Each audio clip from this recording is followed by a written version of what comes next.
आज मंत्रिपरिषद में 25 एजेंडों पे सहमति दी गई।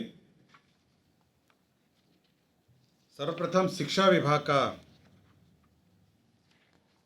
प्रस्ताव पर मंत्रिपरिषद में स्वीकृति दी गई, जिसके अंतर्गत तो बिहार राज्य विद्यालय अध्यापक नियुक्ति स्थानांतरण अनुशासित कार्रवाई एवं सेवा शर्त संशोधन नियमावली 2023 है, जिसके अंतर्गत वर्तमान में शिक्षक बहाली की प्रक्रिया चल रही है, उसमें एक परिवर्तन किया गया है। पूर्व में जो नियमावली में प्रावधान था कि केवल बिहार के निवासी ही इसमें अपना आवेदन दे सकेंगे, उस प्रावधान को संशोधित करते हुए अब भारत के नागरिक इस के अंतर्गत अपना आवेदन दे सकेंगे। इसका मतलब बिहार छोड़ के अन्य राज्यों के भी जो अभ्यर्थी हैं, जिन्होंने पात्रता पूरी कर ली है इस नियमावली के अंतर्गत, वे इस परीक्षा में भाग ले सकेंगे। इसका मतलब यह है कि अन्य राज्यों के जो भी हमारे जो कैंडिडेट्स हैं जो इसकी पात्रता रखते हैं, वे अब इस परीक्षा में भाग ले सकेंगे और इस राज्य में शिक्षक बन सकेंगे। तो ये एक संशोधन है जो मंत्रिपरिषद ने स्वीकृत किया है। दूसरा, खाद्य उपभोक्ता संरक्षण विभाग का प्रस्ताव था, जिसके अंतर्गत स्मार्ट पीडीएस को लागू करने का राज्य सरकार ने निर्णय लिया है। आपको जानकारी होगी कि स्मार्ट की जो पीडीएस कार्ड है, जो जन वितरण प्रणाली का कार्ड है, उसका प्रयोग कोई भी जो धारक है वो देश के किसी भी पीडीएस से अपना खाद्यान्न ले सकते हैं, ये प्रावधान था। तो इसी को लागू करने के लिए जो स्मार्ट पीडीएस व्यवस्था है, सॉफ्टवेयर है, और जो इसकी पूरी एंड टू एंड कंप्यूटराइजेशन है, दुकान से लेके कस्टमर तक, उसको लागू करने का निर्णय लिया है। यह केंद्र प्रायोजित योजना है और 60-40 के अंतर्गत यह इसकी फंडिंग है और राज्य सरकार को इसमें 63.07 करोड़ इसमें राज्य का राजस्व होगा। तो स्मार्ट पीडीएस लागू करने का निर्णय लिया है। लागू है, लेकिन इसका जो सॉफ्टवेयर है, जो इसकी व्यवस्था है, सॉफ्टवेयर जो स्मार्ट पीडीएस का जो स्कीम है, जो सॉफ्टवेयर है एंड टू एंड कंप्यूटराइजेशन का, उसको लागू करें। पहले तो मतलब नीतिगत निर्णय तो है ही कि कार्ड को लेकर आप कभी भी कहीं किसी राज्य में आप इस्तेमाल कर सकते हैं, लेकिन जब तक आपका जो कार्ड है उस सिस्टम के अंतर्गत या सॉफ्टवेयर में उपलब्ध नहीं रहेगा, तो आप किसी अन्य राज्य में नहीं यूज़ कर सकते हैं। तो यह व्यवस्था अब लागू कर दी गई। ये सॉफ्टवेयर इम्प्लीमेंट हो गया तो सब डेटा एंट्री होगा, ये सब होगा। तो मंत्रिपरिषद ने निर्णय लिया है कि इस राज्य में इसको लागू किया जाए। पशु एवं मत्स्य संसाधन विभाग के 3 प्रस्ताव थे। इसमें देसी गाय को प्रोत्साहन देने के लिए, देसी गाय राज्य में देसी गाय को प्रोत्साहित करने के लिए एक योजना राज्य सरकार ने स्वीकृत की है। यह 7 निश्चय 2 के अंतर्गत है। इसमें 37,45,45,000 रुपये व्यय होंगे और इसके अंतर्गत 2 गाय, 4 गाय, 15 गाय और 20 गाय देसी नस्ल के गाय एवं बाछी पर साहिवाल, गिर और थारपारकर, ये 3 है, साहिवाल, गिर और थारपारकर, ये देसी वैरायटी हैं।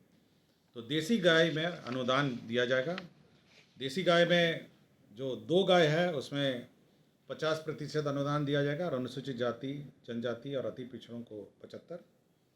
4 में वही दर होगा 50-75। और उसके बाद जो 15 और 20 गाय का है उसमें 40% होगा सामान्य वर्ग के लिए और 40% अनुसूचित जाति, जनजाति और अति पिछड़ा। तो 40% है 15 और 20 का, और 2 और 4 गायों के लिए 50 और 75 है। तो ये एक महत्वपूर्ण योजना है जो स्वीकृति दी गई। राज्य में जो मीठापुर में जो रिसर्च सेंटर है, अनुसंधान केंद्र है, मत्स्य अनुसंधान केंद्र, उसको निर्माण के लिए 54,35,31,000 रुपये की स्वीकृति दी गई। इसके अंतर्गत मीठापुर में आपका मछली का रिसर्च सेंटर स्थापित होगा। साथ ही साथ जो मछुआरों को प्रशिक्षण है वह भी इसी में कार्यरत होगा। राज्य में मत्स्य विकास को सुचारू रूप से चलाने के लिए जो अभियंता हैं विभाग के, उनकी शक्तियों में परिवर्तन किया गया है। सहायक अभियंता पहले 1 लाख तक तकनीकी स्वीकृति देते थे, अब 25 लाख तक स्वीकृति दे पाएंगे। कार्यपालक अभियंता 3.5 लाख का था, तो अब 50 लाख तक तकनीकी स्वीकृति दे पाएंगे। नवादा, मधुबनी, लखीसराय, वैशाली, कटिहार, सीतामढ़ी में 520 आसन के एक अन्य पिछड़ा वर्ग कन्या आवासीय उच्च विद्यालय इसका मॉडल प्राकृत राशि है 46,35,28,000। तो कुल 370,82,84,24,000 जो है इसकी स्वीकृति दी गई है। दो योजना का जो इन्वेस्टमेंट क्लियरेंसेस है कैबिनेट के स्तर पर दी गई है।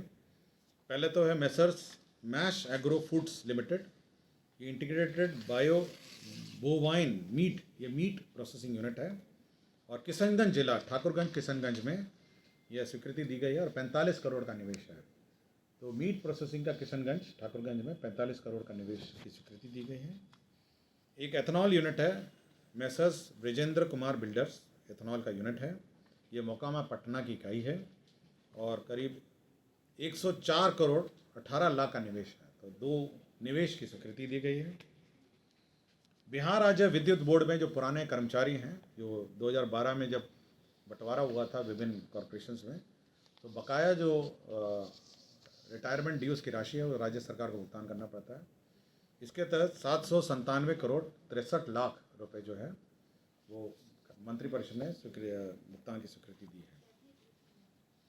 दूसरा एक निर्णय हुआ है जो माननीय उच्च न्यायालय के आदेश के आलोक में है, जो विभिन्न मुख्यालय के थाने, जो पटना के थाने हैं, उसमें बड़ी पुरानी गाड़ियां हैं, जो जब्त गाड़ियां हैं वो पड़ी रहती हैं, कुछ सड़कों में पड़ी रहती हैं, कुछ थाने के अंदर पड़ी रहती हैं, और कुछ आप देखते होंगे जगह जगह पे रखने की जगह नहीं है।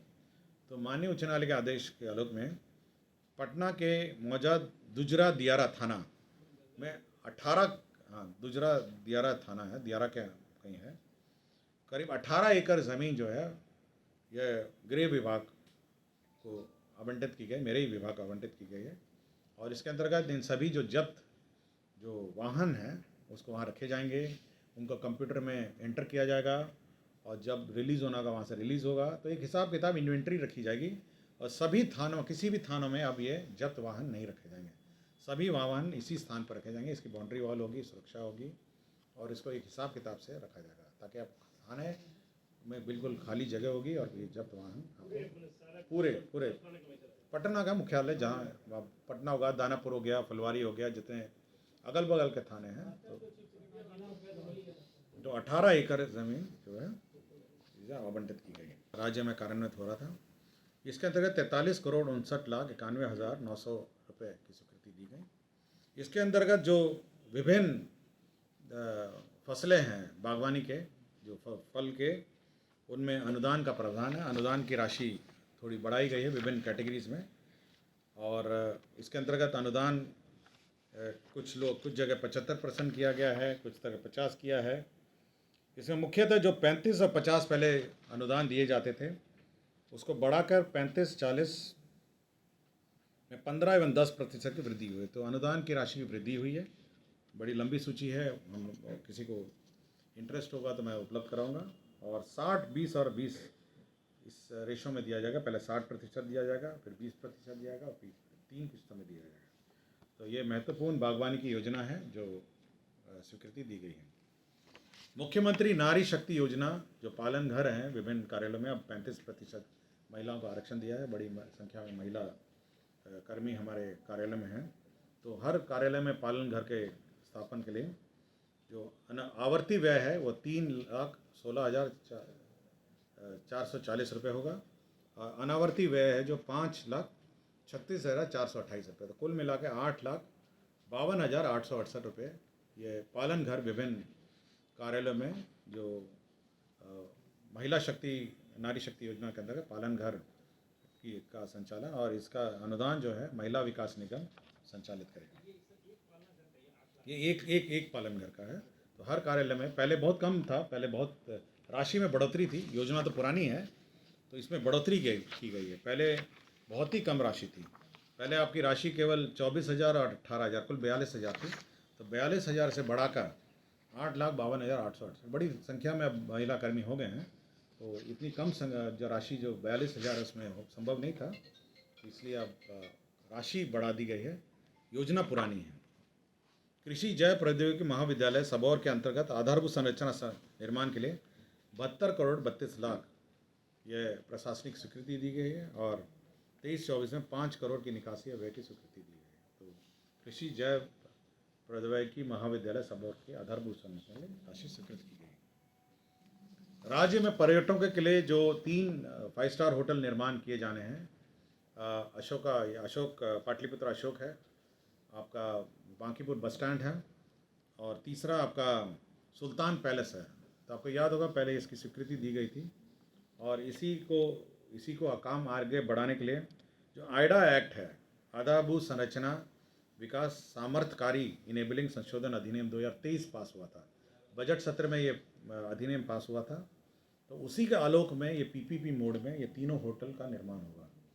तो कि जो पहले ये अधिनियम से पहले कैबिनेट ने स्वीकृत किया था पुराना, तो क्योंकि अधिनियम पास हो गया है, कैबिनेट ने इतना ही निर्णय लिया है कि जो भी कार्रवाई होगी यह आधारभूत संरचना विकास सामर्थ्यकारी इनेबलिंग संशोधन अधिनियम 2023 के आलोक में की जाएगी पीपीपी मोड में। और इसमें अनुमानित करीब 1100 कमरे टोटल मिला के तीनों मिला के 5 स्टार होटल का निर्माण।